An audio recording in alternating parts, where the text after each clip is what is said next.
Thank you for having all of us. We really appreciate it. My first start in early childhood, I was pre-med, pre-dent.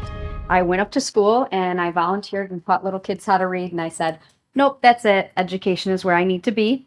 And then after that, I went and got myself a job at a child development center because I was going to wait until I could get a job at the elementary school. And then I started working with infants and toddlers and said, nope, this is where I want to be. So that really birth to five approach, knowing this is the biggest gap where children learn the most, is very passionate to me in what we do.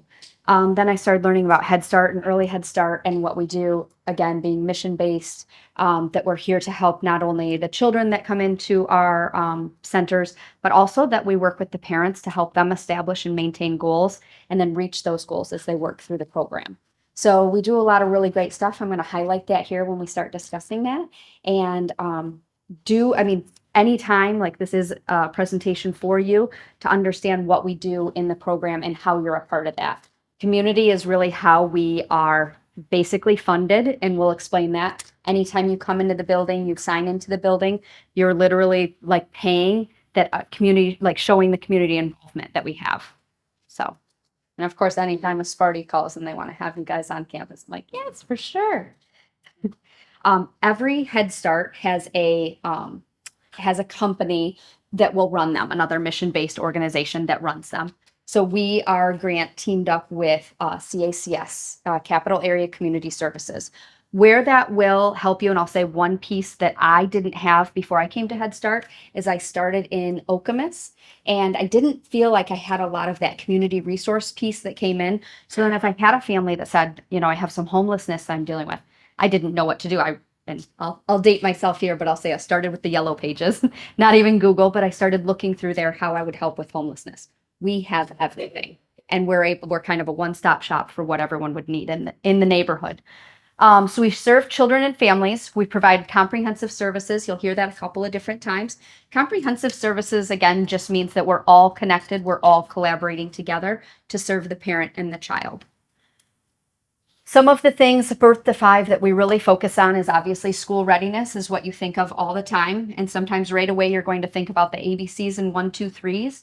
But really what we provide is the social emotional. That's the biggest part of Head Start and the education that we're giving. A child can't learn if they're hungry. A child can't learn if they're hiding under a table because they have the SWAT team in their house last week. So it's really addressing those pieces first. And that's what we work on with them.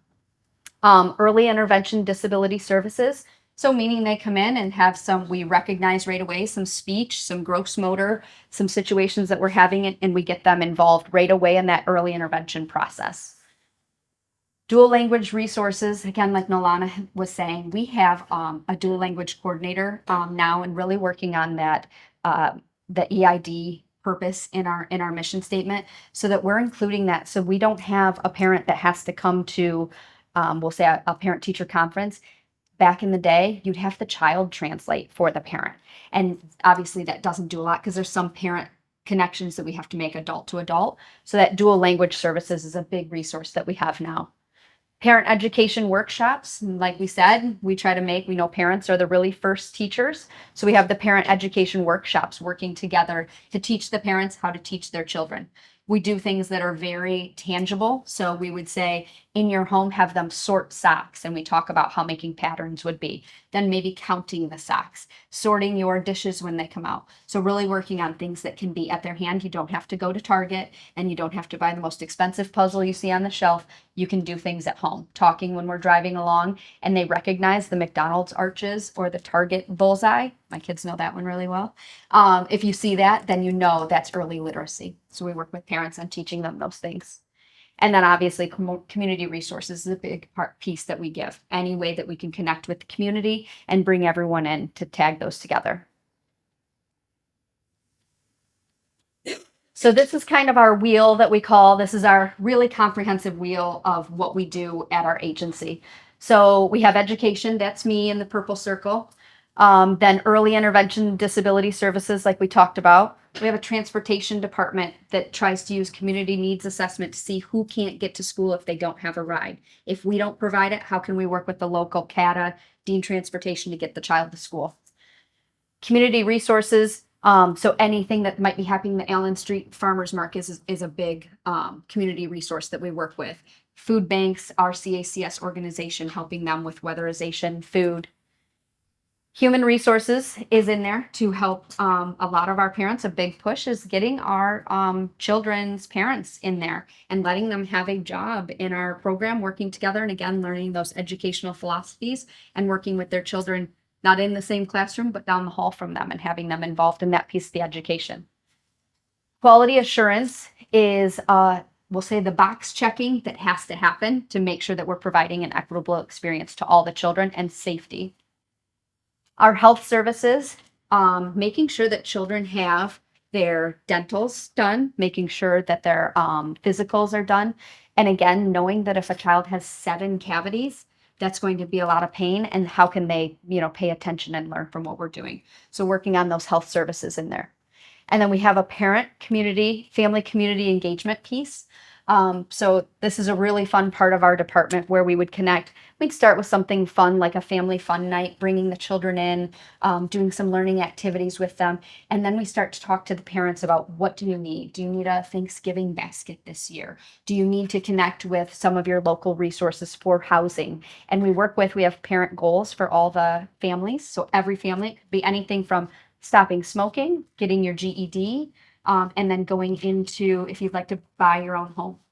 So we work together with that.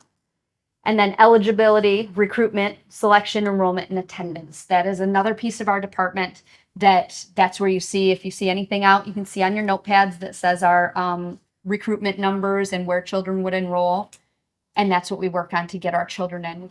So early Head Start is where you're coming in. So that's going to be cute, working with those babies. And then in the babies, we have the 0 to 1.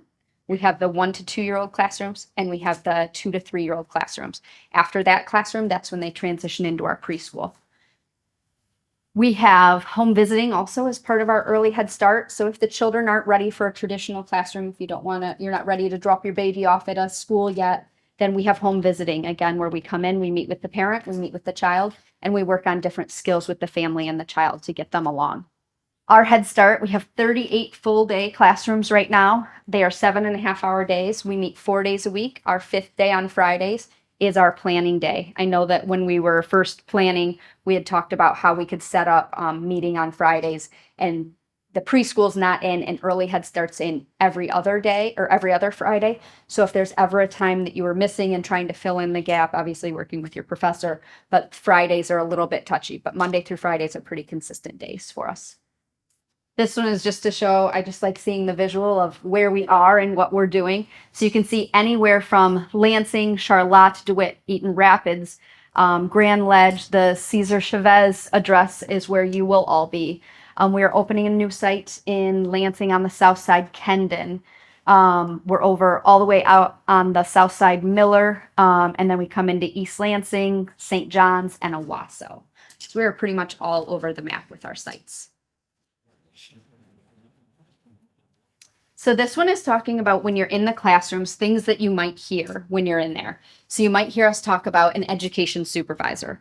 In the building, the education supervisor will look like the principal on site. So that's the person that you'll be talking to. When you get there, you arrive, which classroom am I going to for the day, and talking through what's happening in that classroom. They will also probably let you know if anything did happen the night before in the for the child in their life that you might need to be aware of what's happening. But they'll get you all set. They'll get you signed in. You'll have a volunteer sign in each day. I believe you showed this, but this is what you will sign in every day when you come in. Sarah will be your education supervisor that you'll connect with at Grand River. Then we have our family advocates. So the family advocate, the way a teacher is going to be for the children, the family advocate is for the family. That's, again, who we're working on those family partnership goals with. Creative curriculum is my word. So as the curriculum specialist, we have a really, it's a research-based, over 50 years of research went into it. If ever you need anything, we work with Teaching Strategies Gold. If ever you need anything to show basically developmentally appropriate, the progression, it is 50 years of saying exactly a child cannot run before they can walk. So it really shows the developmental progressions of a child, anywhere from social emotional to your physical to your cognitive, literacy, mathematics. It's all in there. And we have 64 dimensions that we will do a checkpoint for our children every single period. We do 3 periods. So 64 objectives we're looking at these little teeny children to see where they are. Creative curriculum is also a research-based in the way also we know we don't want to teach children. Today it's September, so boys and girls, we're going to talk about apples today. We're not going back to that. We're doing a what's everyone involved in? What are we looking at? What are we interested in? So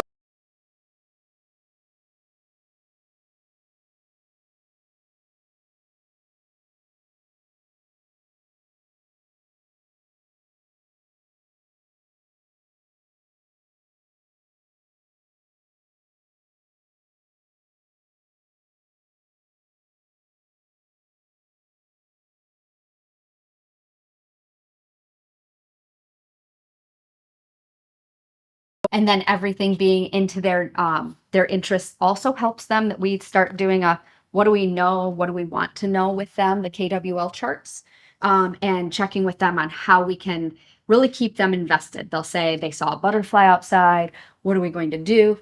I think we should study it. So you might hear the words from before like theme, and we don't use that anymore. We talk about studies with the children. We're really going to dig deeper, that concept development knowledge of getting deeper and deeper into what we're looking at. The TSG I mentioned already. And then the classroom teams. So when you're in the classroom, you'll meet a teacher, an assistant teacher, and a classroom assistant. So the teacher is the lead teacher of the classroom. The assistant teacher works alongside the children. Those are your 2 primary 40 hours a week, with the children. And then the classroom assistant is a part-time staff member that comes in to fill in those gaps there too. In kind. So like I kind of mentioned already, this is a big, important word to us. It basically just says anytime the community is involved with us, we're telling the office a head start that we're here, we're working with our community, and we have community buy-in to what we're doing and working our mission. We're responsible to our children. We're going to talk through a little bit of the code of conduct, what you wouldn't share, what you wouldn't share out, what is going to be confidential and maintain, confidentiality when you're in there. We respect everyone that comes into our program as a part of our program. You are now a part of our program. Require all staff, consultants, contractors, volunteer to comply with our confidentiality policies. No maltreat, endanger health and safety of children. You will never see us. We do not use, and obviously food is we're very respectful of food in our children's hands and in the classrooms, and knowing that the children, depending on their situation at home, might not be readily available to a lot of food. So you would never see anyone restrict food or, okay, if you're not going to eat, I'm going to throw your plate away. That's not what we do. We're very respectful. You'll see in our classrooms, we don't use food in the sensory table. You might say rice or you might say beans in the sensory table for fun. We will not use that because it's teaching children that we can waste food, and we don't want to say that to our children. And then obviously formal verbal abuse, screaming, shouting, anything like that wouldn't be for a child, a family member, or a staff member. And these are going to be kind of our do's and don'ts in the classroom. So volunteers are never to be left alone with children, just because you're not that standard adult. So if anyone asked you, hey, could you take them down the hall for a drink? You would not do that. Okay. Upon arrival, you're going to ask who's leading the classroom. Like I said, you'll arrive, you'll talk to Sarah first, then you'll go into the classroom and work with the classroom, asking the teacher and the AT what's going on. Your purse's cell phone should be securely put away. Just thinking about anything that could be in your purse. You have Tylenol in your purse that could fall out. So that does have to be locked up. Ask if there's any allergies, special circumstances. We do have notations around the classroom. I do think for the first day of class when you come in, it's usually best is to walk around, and the babies will be really cute and at your ankles and everything, but do try to get a little feel of the classroom before you come in.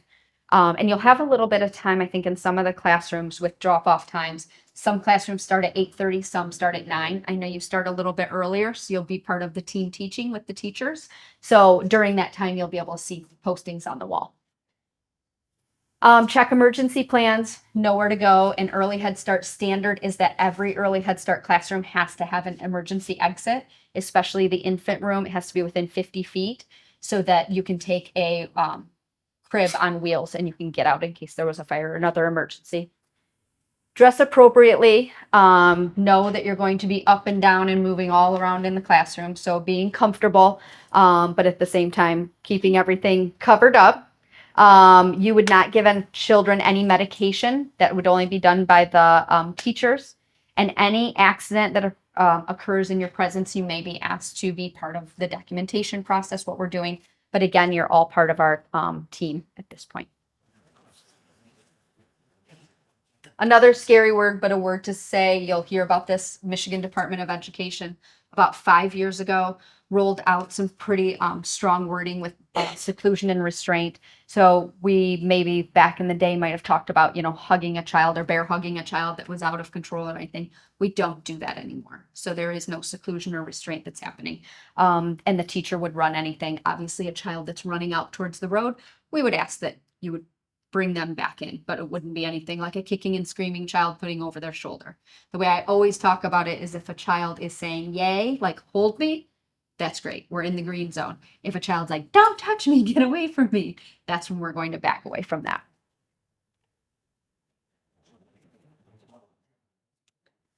So practicing positive guidance. So, and this is, our child development 101, but just to go through some of the pieces that we have, and these are our practices at Head Start, getting down to the child's level, actively speaking or listening. So obviously in the infant and toddler room, you're usually going to be on the floor. Those little chairs are no fun to get up from. I highly recommend the floor instead.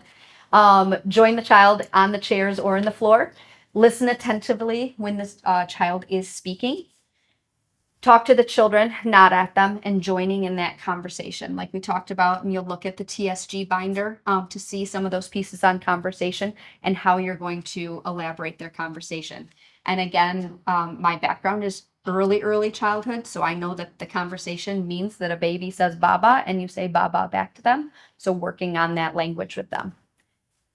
Making simple requests. This is actually a TSG dimension. So working with that and those two-step directions. That's where we'll be with the early childhood, with the early Head Start children, is working towards the, can you pick that up? Now, can you throw it away with me? So working to see if they can do those. Reflect on what the child's doing or feeling. Feeling is really the operative word, like we talked about, social, emotional, post-COVID. So that's a big word that we're using right now. Really reflecting children's emotions is a big piece of our positive guidance, making sure they understand what they're feeling when they're feeling that out of control, and telling children what to do instead. And I'm sure you all have heard this, but if you tell a child, don't run, the last thing the child heard is to run, and there they go right past you. So working with them like, come on, we're going to walk. Would you like to walk with me? So talking through that. And then always model kindness and communicate acceptance to everyone and how they're feeling. Even that child that's on the floor and having the hardest moment of their life, you say to them, we see our friends having a really hard time. We're going to work with that. Active supervision is a policy we have in our classrooms. And this is really to keep the children safe and to keep us accountable in the classroom. So we set up the environment so that it's safe. So we wouldn't, if we were in an early childhood classroom, this desk that's very tall that doesn't let me see my teeny tiny little kids behind it would not be in our classroom. So you'll see the infant toddler furniture is shorter in our classrooms. We also position our staff, and I usually use sports as an analogy. So when you're in the classroom, if all the children are in large group, then we can all be in large group. But if the children are in free play and all over, we're in man-to-man coverage. We're moving around and going into that zone coverage. So you're here, you're going to be over there, and someone's going to be over there. You're going to make that coverage. We always scan and count. I do this now with my own children, but you're always, when you're walking around, 1, 2, 3, 1, 2, 3, how many children do we have? When you come into the classroom for the day and you talk to the teacher, you're going to say, how many children do we have today? You'll start to see we have whiteboards with everyone's number on it. So you'll see we have 8 children, and then someone will take someone out of the room for, we'll say, a screening. And when they walk out, okay, we have 7 children, and you are part of that number count, you are welcome to yell that out with us so that we're all doing active supervision. Listening, when we start to hear a child getting mad and he's also by a pile of rocks or blocks, we know if we're listening what we're going to start doing, which is our next piece, anticipating the child's behavior, knowing what's probably going to come when he's angry and he's by a whole pile of blocks. And then engage and redirect. I think this picture, I mean, all of our pictures I think are great, but this picture really does capture that moment of looking and not so much solving it for the child, but looking, being like, everyone's at the sand table and you keep getting pushed. Like, I think we should pick somewhere else. What do you think? And really working with that child that you're looking around. How can we solve this problem together and make it safe?